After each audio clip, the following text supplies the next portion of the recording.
কিছু না।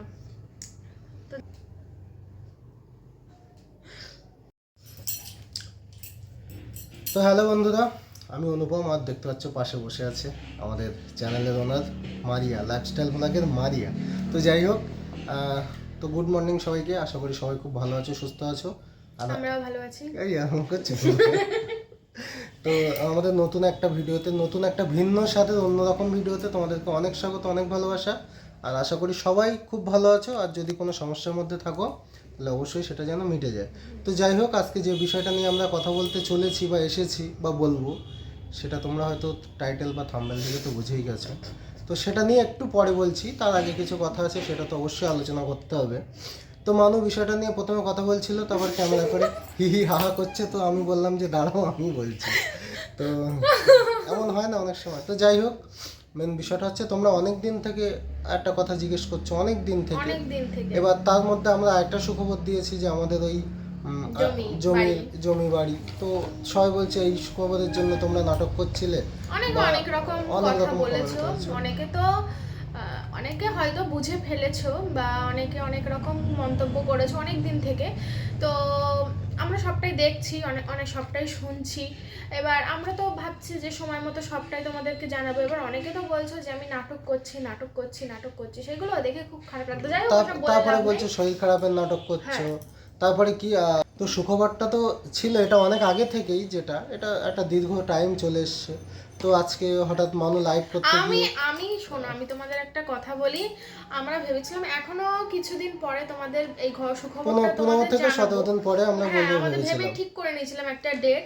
কিন্তু আজকে কি হয়েছে, আসলে আমি লাইভে আসলেই তোমরা এত পরিমাণে জিজ্ঞাসা করো, আমি তাও মানে এড়িয়ে যাই, মানে অনেক, মানে আমার কষ্ট হয়, তোমাদেরকে বলতে পারছি না, এড়িয়ে যাচ্ছি। কিন্তু তারপরেও আজকে সকালবেলা লাইভে এসেছি। আমি কথায় মুখ ফসকে বলে ফেলেছি। কথা বলতে আমি বলছি তোমার নাকটা তো মোটা লাগছে কেন? বলছে নাকটা না ক্যামেরা উঁচু করে বলছে না এতে একটু এরকম হয়। তো এখন বিষয়টা সুখবরটা জানিয়ে আমি এটা কি বলে ফেললাম বলে সঙ্গে সঙ্গে লাইভটা বন্ধ করে দিয়েছি। বলে আমি আবার লাইভে এসেছি, আবার লাইভে এসে বলছে আমি শুনে ফেলেছি, আবার বন্ধ করে দিয়েছি। দেখো, এবারে আর চেপে রাখা যাবে না, এবার আমরা সবার সঙ্গে বলেই দিই ব্যাপারটা। তো এবার তারপরে ও বললো যে বলেই দিই, চলো একটা ভিডিও করি। না তো এমনি না বললেও তো সবাই জেনে যাবে। জেনে গেছে অলরেডি, আগে থেকে সবাই জেনে গেছে, বুঝে গেছে। আর আজকের পরে তো আর কোনো কথাই নেই আমার। আমি যতই আমার লাইফটা ডিলিট করে দিই না কেন, আমি যেহেতু মুখ দিয়ে কথাটা একবার বলে ফেলেছি, সবাই ছিল প্রায় 200 জন শুনে ফেলেছে। 200 জন শুনেছে, মানে 20,000 জনের দায়িত্ব নিয়ে নিয়েছে। তো তারাও খুব খুশি, যারা শুনেছে তারা অবশ্যই খুশি হয়েছে। আসলে এই বিষয়টাতে সবাই খুশি। তো চলো আর বেশি দেরি না করে বলে দিই, ঠিক আছে? বলার আগে তোমাদের দেখিয়ে দিই। ফাইনালি তোমরা যেটা ভেবেছো সেটাই একদম ঠিক ভেবেছো। আর যাদের মনে এখনো সংশয় ছিল, সংশয় রাখার দরকার নেই। তো ফাইনালি এই যে দাঁড়াও এই তো দেখা যাচ্ছে, হাত দিলে হবে না ওখানে, সরা আমি দেখিয়ে দিচ্ছি। এই যে দেখো, হ্যাঁ। তো এটা যখন প্রথমে টেস্ট করা হয়েছিল তখন না হঠাৎ করে আমি কাজে বেরিয়ে গেছি, আমি রাস্তা থেকে ধরো এখান থেকে কালীবাড়ি অবধি চলে গেছি। বলছে শোনো না একটু বাড়ি এসো। তো ঠিক আছে, আমি বাড়ি আসলাম। আসার পরে বলছে এই দেখো। এবার যেহেতু আমার সামনে ওটা করতে পারিনি, সেই কারণে বলছে তুমি এক কাজ করো, তুমি আবার একটা টেস্ট কিট নিয়ে আসো। তো ওই জন্য দেখো আমি দুবার টেস্ট করেছি। এই যে দুবার, আর দুবারই হচ্ছে সেম। এই দেখো, এই একটা, আর হচ্ছে এই কোথায় গেল, এই একটা দেখতে পাচ্ছ দুটোতে। তো যাই হোক, আমি তোমাদের সঙ্গে এই খবরটা শেয়ার করব অনেক দিন থেকে ওয়েট করছিলাম। তো কিন্তু ফাইনালি আজকেই তোমাদের সঙ্গে এটা শেয়ার করার ছিল। আমার মুখ ফসকে ওই জন্য বলেও ফেলেছি আমি, মানে উপরওয়ালা হয়তো চাইছে যে আমি তোমাদের সঙ্গে এটা শেয়ার করি। আর তোমাদেরকে মানে কষ্ট দিয়ে লাভ নেই, তোমরা খুশির খবরটা শোনার জন্য উদ্গ্রীব হয়ে আছো, আর আমিও তোমাদের জানানোর জন্যই ছিলাম। কিন্তু একটু জানোই তো, প্রথমে সবাই কিছুদিন একটু বলে না, সোশ্যাল মিডিয়ার ব্যাপার, সোশ্যাল মিডিয়াতে কত ভালো মানুষ আছে, খারাপ মানুষ আছে। এবার এইসব ব্যাপার তো গ্রামগঞ্জের দিকে তো বলে না, যদিও এইসব ব্যাপার চেপে রাখার জিনিস নয়, সময় হলে সবাই সবকিছু জানতেই পারে। তো যাই হোক, আমরা তো ভীষণ খুশি। আর তোমরা খুশি হয়েছো কিনা অবশ্যই। কিন্তু আমরা ভেবেছিলাম 15-20 দিন পরে বলবো এখান থেকে, আর কারণ আমাদের একটা ব্যাপার হচ্ছিল, তাই জন্য ভেবেছিলাম এখান থেকে 15-20 দিন পরেই বলবো। তো সেটা এখনই বলে ফেললাম। তো যাই হোক, এটা সবই তোমাদের ইচ্ছা, হতো তোমরা এমনভাবে উদ্বিগ্ন যে সকালে উঠছো আর বলছো আজকে যেন বলে দেয়, আজকে যেন বলে দেয়, তো হয়তো এই কারণেই আমার হচ্ছে। অনেকে অনেক রকম কথা বলেছিলে, যে অনেকে এখনো পর্যন্ত বলে চলেছো, আমাকে কমেন্ট করো যে তুই যে প্রেগন্যান্সি নিয়ে নাটক করছিস, তোর কোনোদিন ভালো হবে না, তুই কোনোদিন হতে পারবি না। যাই হোক, আমি আর আজকের দিনে এসব কথা বলতে চাই না। আবার আবার অনেকে আবার বলেছো আমাকে যে অনেকে তোর বলছে হ্যাঁ যে তুমি নাইটি পরো, চুড়িদার পরো, কাজ করছো বাড়ির কাজ। আর একটা কথাও তার সাথে বলে দিই, আমাদের যে হেল্পিং হ্যান্ডটা ছিল একটু ব্যক্তিগত সমস্যার কারণে সে আমাদের টাইম দিতে পারছে না। আমাদের সমস্যা না, মানে সে আমরা তাকে বলেছি যে এখন করতে হবে না। শুধু আমরা নয়, আমাদের বাড়ির পাশের বাড়ি যে কাকিমারাও আছে, তারাও বলেছে এই মুহূর্তে তোমাকে আর করতে হবে না, কারণ তার অনেক বাড়িতে কাজ করে তিনি, তো সেই টাইম মেইনটেইন মেনটেন করতে পারছে তো না। সেই কারণেই তো যাই হোক তো যাই সেটা হোক, নিয়ে পরে বলছি। এবার আমি একটা কথা মিথ্যা বলি, কথা বলিনি, হ্যাঁ, আমরা কিন্তু সত্যি সত্যি রেখেছিলাম 10 দিন কাজ 11 দিন করেছিল। কাজ করেছিল, 10-11 দিন কাজ করেছিল, সেই টাকাটা দেয়া যখন 20 টাকা পাই 20 টাকা পায়। আসবে, আমি পরের দিন তোমাদের দেখাবো, ঠিক আছে? তো যাই হোক, ওসব কথা ছাড়ো। তাও তো অনেকে বলেছিল যে তোমার ওর পিসিওডি আছে, ও প্রেগনেন্ট হতেই পারে না, হতেই পারে না, কখনোই হতে পারে না, মানে এটা কি ধরনের? তো তো যাই হোক, এসব ছাড়ো, তো এসব যাই হোক, বলে লাভ ভগবান নেই। আশীর্বাদ করেছে বলেই হয়তো হয়েছে পিসিওডির মধ্যেও। আর আমরা এই যে ডাক্তারটা দেখাচ্ছি ইউবি ঠাকুর, খুবই একজন মানে কি বলবো, যেমন ভদ্রলোক তেমন কথাবার্তার মধ্যে হাসিও আছে, সিরিয়াসনেসও আছে, আবার বলে আমি কিন্তু মারি, মানে এরকম। তো আসলে ব্যাপারটা কি হয়েছে আমি তোমাদের বলি। আমি তো এখান থেকে প্রথমবার যে ডাক্তারের কাছে গিয়েছিলাম, তো কতদিন আগে আমি বলছি না, যাই হোক, প্রথমবার যে ডাক্তারের কাছে গিয়েছিলাম ওই ডাক্তারের কাছে, তো ওই ডাক্তার না আমাকে কিছু দিয়েছিল। আমার যেহেতু পিরিয়ড অনেকদিন পর পর হতো, তো আমাকে কিছু মেডিসিন দিয়েছিল যে এটা খেলে পিরিয়ড হয়ে যাবে, আর পিরিয়ড যখনই হবে তখনই কিন্তু তোমাকে আল্ট্রাসোনোগ্রাফি করতে হবে আর ব্লাড টেস্ট করতে হবে। এবার আমার যখন পিরিয়ড হয়েছিল আমি তখন আল্ট্রাসোনোগ্রাফিও করতে পারিনি, না আল্ট্রাসোনোগ্রাফি করেছিলাম কিন্তু ব্লাড টেস্টগুলো করতে পারিনি। যাই হোক, আমার সেই সময় একটু সমস্যা ছিল, যার জন্য আমি ব্লাড টেস্টগুলো করতে পারিনি, অনেকগুলো টাকার ব্যাপার, আর টাকারও সমস্যা ছিল, কারণ ওই রিপোর্টগুলো করতে 5-6 হাজার টাকার দরকার ছিল। এবার ওগুলো করা হয়নি। এবার কি, এবার করা হয়নি অনেক দিন হয়ে গেছে। এবার ডাক্তার যে ওষুধ দিয়েছিল সেই ওষুধগুলো শেষ হয়ে গেছে, তারপরে হয়নি, এভাবে চলছে। তারপরে আবার যখন মাস শেষ হয়ে গেলে আবার মাস আসলো, এভাবে অনেক দিন হয়ে গেছে, আমার পিরিয়ড আর হচ্ছে না। এবার আমি তো ভাবি আমার এমনিই তো হয় না, নর্মাল ব্যাপার। এবার আমি কি ভেবেছি, আবার যাব ডাক্তারের কাছে। যাই হোক, এবার আমার যখন পিরিয়ড হচ্ছে না, আবার অনেক দিন হয়ে গেছে, আবার এদিকে ব্লাড টেস্ট করা হয়নি, তারপরে আমি ভাবলাম কি এবার ডাক্তারের কাছে যাব, আমি ব্লাড টেস্টটা করে নিয়ে তাই যাব। এবার ব্লাড টেস্ট করবো, যখন পিরিয়ড হবে তখন আমাকে ব্লাড টেস্ট করতে হবে। এবার তো ডাক্তারের ওষুধ না খেলে আমার পিরিয়ড হচ্ছে না, এবার আমি কি করব? এবারে যেহেতু অনেক দিন হয়ে গেছে পিরিয়ড হচ্ছে না, তারপরে আমি ভাবলাম যে একবার ডাক্তার যে ওষুধটা দিয়েছে সেই ওষুধটা খেলে পিরিয়ড হয়ে যায়। আমি ভাবলাম যে এই ওষুধটা খাবো, খাওয়ার আগে আমি একবার টেস্ট করি। তো ভাগ্যিস আমি খাওয়ার আগে টেস্টটা করেছিলাম, না হলে যে আমার হয়তো অনেক বড় ভুল হয়ে যেত। আমি যদি টেস্ট না করে ওষুধটা খেয়ে ফেলতাম, আমার তো পিরিয়ড হয়ে যেত, তাহলে তো সব গন্ডগোল হয়ে যেত। এবার আমারও শারীরিক কোনো প্রবলেম ছিল না, কিন্তু তাও আমার মনের সংশয়ে আমি ভাবলাম আমি একবার টেস্ট করি, তারপরে ওষুধটা খাবো, তারপরে পিরিয়ড হয়ে গেলে তারপরে আমি কি বলে রক্ত রিপোর্ট করবো, তারপরে আবার ডাক্তারের কাছে যাব। ডাক্তার যেহেতু আমার পিসিওডির জন্য দেখতো, তো এবার আমি টেস্ট করেছি। আমি তো ওকে বলেছি তুমি টেস্ট কিটটা এনে দাও, ও টেস্ট কিটটা এনে দিয়েছে, এনে দিয়ে এবার ওর দোকানে চলে গেছে। আমি যাও তুমি দোকানে চলে যাও, ওর সামনে আমি টেস্ট করবো না। মানে দোকানে চলে যায়নি, আমি দোকানের জন্য বেরিয়েছিলাম। হ্যাঁ, ওই যাই হোক বেরিয়েছে। এবার আমি ওর সামনে আমি টেস্ট করবো না, কারণ যদি কিছু না আসে তখন তো আমার কেমন একটা লাগবে। এবার ও বেরিয়ে গেছে, তারপরে ও যেই বেরিয়েছে সঙ্গে সঙ্গে আমি টেস্ট করেছি, আর দেখি এই যে এইটা। এবার আমার যে তখন কি অনুভূতি, কি ফিলিংস, মানে আমি তো জানতামই না, মানে পুরো আচমকা এটা একটা সুখবর পেলাম আমি, মানে আমার জীবনের প্রথম একটা অভিজ্ঞতা, মানে সেটা বলে বোঝানো সম্ভব না এরকম একটা ফিলিংস। তো আমি সঙ্গে সঙ্গে ওরা ফোন করেছি, আমি তখন অলরেডি কাঁদছি, যে আমি তখন ফোন করেছি, আমি যে জলদি এসো। তারপরে কি হয়েছে, আমি যে কিছু হয়নি, তুমি জলদি এসো। তারপরে আসলো, ও তখন বেশি দূরেও যায়নি, আসলো, এসে আমি বললাম তুমি এই যে ওটা তো দেখে, ও তো দেখে পুরো অবাক। তারপরে আমি বললাম তুমি যাও দোকানে যাও, আবার একটা নিয়ে এসো। তাই ও এই যে আবার একটা নিয়ে এসেছে, এটাও তো ওর সামনে করলাম, তখন পুরো ওর সামনে সেম ভিডিও ক্লিপটা আছে, সব আছে, আমি তোমাদের দেখাও। যদিও আমি বেশি ভিডিও করতে পারিনি, সে সময় আমি প্রচুর মানে একটা আচমকা আমরা খবরটা পেয়েছিলাম, তো আমরা খুব মানে ইমোশনাল হয়ে গিয়েছিলাম, আমাদের কোনো প্ল্যান ছিল না।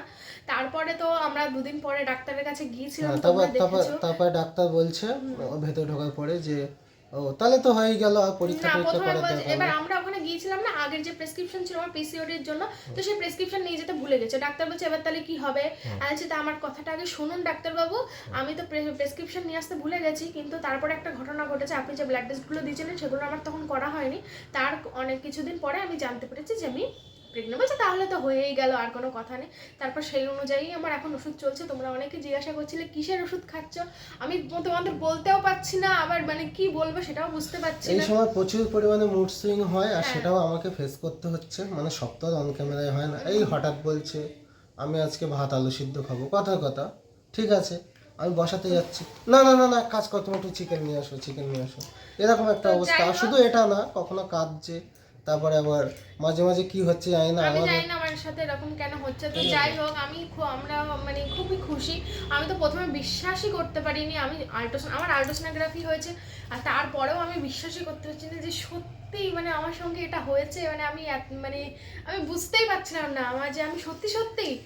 তারপরে আস্তে আস্তে তো এখন সবই ঠিক আছে, তোমাদের ভালোবাসাই, উপরওয়ালার আশীর্বাদে। তো তোমরা সবাই আশীর্বাদ করো যেন সব কিছু ভালোভাবে হয়। আমি তো প্রচণ্ড টেনশনে থাকি, প্রচণ্ড ভয়ে থাকি সারাক্ষণ। আর যারা বলেছিলে যে তোমরা প্রেগনেন্সি নিয়ে নাটক করছো, তারাও আশীর্বাদ করো আমরা যেন ভালো থাকি, কারণ আমরা তো নাটক করিনি। আবার অনেকে ইচ্ছা করে বলেছে যাতে আমি সত্যিটা তাড়াতাড়ি বলে দিই, ইচ্ছা করে আমাকে রাগাতো, বদমাইশি করেছে, ইচ্ছা করে বদমাইশি করে বাজে কমেন্ট করতো, যাতে আমি রেগে জেলে মানে রেগে পুরো বলে দিই যে হ্যাঁ তুমি এইসব উল্টো পাল্টা কমেন্ট করছো কেন, আমি সত্যি সত্যি। তো যাই হোক, আবার একবার বলতো এই যে ফাইনালি দেখা তো যায় না, দেখে নিয়েছো দেখে নিয়েছো, চলো তাড়াতাড়ি একটা ভালো দেখে কমেন্ট করে দাও, ভিডিওটাকে লাইক করে দাও। আর আজকের পর থেকে মানে মানুষ কী কী করছে সেগুলো তো তোমরা অনেকেই দেখছো, আবার এমন অনেকে আছে যারা এখনো পর্যন্ত সাবস্ক্রাইব করোনি, চ্যানেলে এসছো, তো তারা অবশ্যই সাবস্ক্রাইব করে পাশে থেকো। আর তোমরা অনেক কিছু বলেছো নতুন নাইটি পরো না, তো নতুন নাইটি আমি পরিনি, আমি কিন্তু এটা ধুয়ে নিয়েই পরেছি। অনেকে বলেছো পায়েস খেও না, তো আমি প্রথমে জানতাম না তাই পায়েস খেয়েছিলাম, পরে আর ডাবের জলটা খাওয়া যায় কিনা এটা একটু বলো। না অবশ্যই খাওয়া যায়, আমি জানি। অনেকে বলে বাচ্চার চোখ ঘোলা হয়, তো যাই হোক ওসব ফালতু কথা, এখন সবাই খায়। তো আর যারা এখনো পর্যন্ত খারাপ কমেন্ট করেছো, শুধু এই বিষয় না বিভিন্ন বিষয়ে, তো অন্তত এই ভিডিওটা একটা ভালো কমেন্ট করে যেও, ঠিক আছে? তাহলে আমাদের খুব ভালো লাগবে। আমার আগে খারাপ কমেন্টে বিশ্বাস করো অতটাও খারাপ পড়তো না, ইদানিং কি হয়েছে আমার খারাপ কমেন্ট দেখলে আমার খুব কষ্ট হয়। তোমরা কেউ প্লিজ খারাপ কমেন্ট করো না। আর যে বিষয়টা বলছিলাম, আমার খাওয়া দাওয়া নিয়ে সত্যি বলতে তেমন কোনো সমস্যাই নেই। তোমাদের যে বলছিলাম না, আমি তোমরা তো দেখতে পাচ্ছ, তোমরা আমার খাওয়া দাওয়া নিয়ে হয়তো অনেকের মানে ছিল যে ও এত কিছু খাচ্ছে নিশ্চয়ই তাহলে প্রেগনেন্ট না, তো এরকমটা ভাবার কোনো কারণ নেই, সবার সমান হয় না।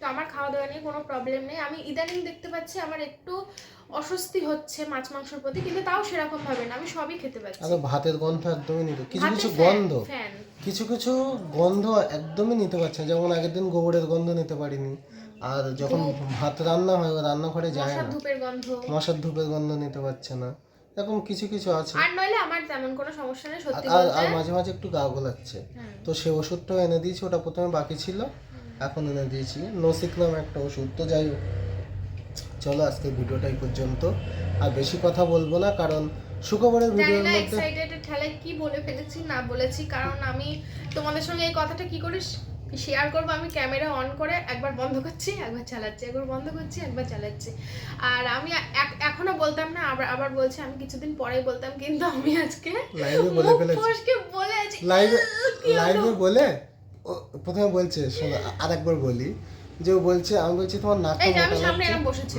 না এরকম করে আমি বলছি নাকটা মোটা লাগছে, বলছে এবার ক্যামেরাটা এরকম করে বলছে না না ঠিকই আছে, আর প্রেগন্যান্সিটা একটু এরকম হয়। আমি বলছি ও তাই, এবার আমি তো বুঝতে পেরেছি ও বলে ফেলেছে, আমি তো বুঝতে পারিনি ও বলছে ও তাই, এবার বলে না ও বলে, এবার আমি চুপ করে আছি, কারণ আমি তো বলতেও পারছি না, মিউট করবে কখন, আমি সেই অপেক্ষায় আছি। এবার তারপরে দেখি লাইভটা কেটে দিল, দেখলে তো লাইভে এই হয়, যেটা যদি ভিডিও হতো আমি নিশ্চয়ই এডিট করে বাদ দিয়ে দিতাম। এবার লাইভটা কেটে দিয়ে বলছে কি হবে, যা বলে দিয়েছি, তাহলে এক কাজ কর ভিডিওটা পাবলিক করবো না।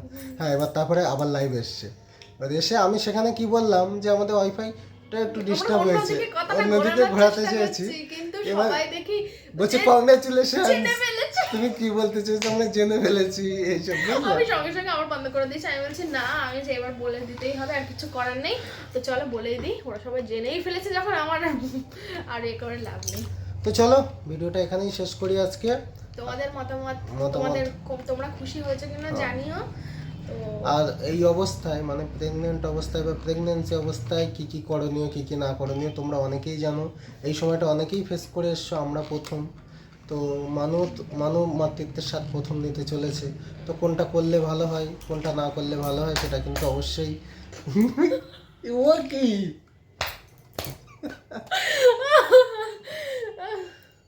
কংগ্রেচুলেশন।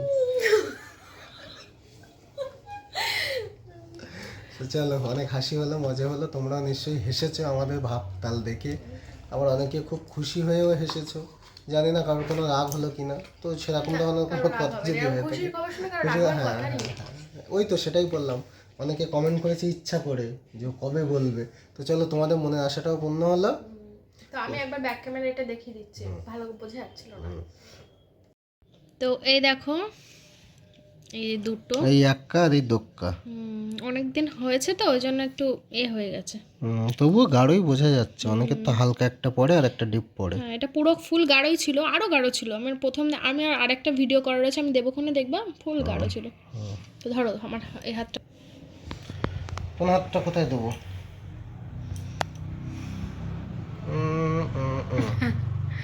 না, তো চলো কই কোন হাতটা কোথায় দেবো? তো এই হচ্ছে আমাদের, কি বলবো, যাই হোক, ফিউচার। চলো চলো, টাটা। তো যাই হোক, তোমাদের মনে আশা করছি আর কোনো সংশয় থাকবে না এই বিষয় নিয়ে, কারণ সত্যিটা সবটা জেনেই গেলে। আর আমারও ভালো হলো, কারণ সারাক্ষণ বলি অসুস্থ অসুস্থ, তোমাদেরও শুনতে খারাপ লাগে। আর সত্যিই আমি অসুস্থই, কারণ আমার হচ্ছে সারাক্ষণ দুর্বল, ক্লান্তি, ঘুম পায়। আমি বেশিক্ষণ মানে জেগে থাকতে পারি না, আমার এখন সব সময় ঘুম পায়, ক্লান্তি সব সময়। অসুস্থ না থাকলে মানুষ কিন্তু কখনোই বলে না অসুস্থ। তার মধ্যেও কি করছে, দু একদিন যখন চনমনে হয়ে যাচ্ছে, সকাল সকাল উঠে আমার জন্য চা তৈরি করলো এই দুদিন পর পর। হ্যাঁ, এবার তাও আমি চেষ্টা করে, ঠিক আছে। এবার যেহেতু সত্যি অনেকের তো অনেক রকম সিমটম থাকে, আমার হয়তো খাওয়া দাওয়া কোনো সিমটম নেই, কিন্তু আমার অন্য দিক দিয়ে আমি হচ্ছে প্রচন্ড দুর্বল, ক্লান্তি বোধ করি, ঘুম পাই। আসলে আমরা দুজন ছাড়া তো আর এখানে কেউ নেই, তো সে কারণে আমাদের নয় 19-20 করে দুজনে সব কিছু করে নিতে হচ্ছে। হয়তো আমি একটু বেশি করছি, একটু কম করছে, তারপরে দোকান সামলানো। আসলে এটা কি বলতো, একটা এনার্জিটা এমনি এমনি হয়ে যায় যখন কিছু মানে শুভ জিনিস বা ভালো জিনিস জীবনে ঘটে, তখন দেখবে সব কিছু করতে বেশ আনন্দ লাগে। সারা দিন কষ্ট করলেও কষ্ট হয় না। আজকে আমি একটা আমার এক্সপিরিয়েন্সে কথা বলি, আমার দোকানে যদি কাস্টমার আসে না, আমি রাত 12টা 1টা পর্যন্ত কাজ করি। কেন? ওটা একটা আনন্দ যে আমার খরিদ্দার আসছে। তো এরকমই মানে আমি ইন ফিউচার যেহেতু আমাদের আরেকজন আমাদের পরিবারে যোগ হতে চলেছে, তো সেই আনন্দে আমি ঘরে কাজ করছি, বাইরে কাজ করছি, দোকানে কাজ করছি। আমার এই যে রাস্তায় যাতায়াত কিন্তু প্রচণ্ড একটা কষ্ট হয়, 1 ঘন্টা 1 ঘন্টা 2 ঘন্টা জার্নি করা মুখের কথা না, প্রায় 26-52 কিলোমিটার। তারপরে এসেও আমি 1 মিনিট বসি না, সঙ্গে সঙ্গে যদি কোনো কাজ থাকে করি, আবার কখনো কখনো বসি।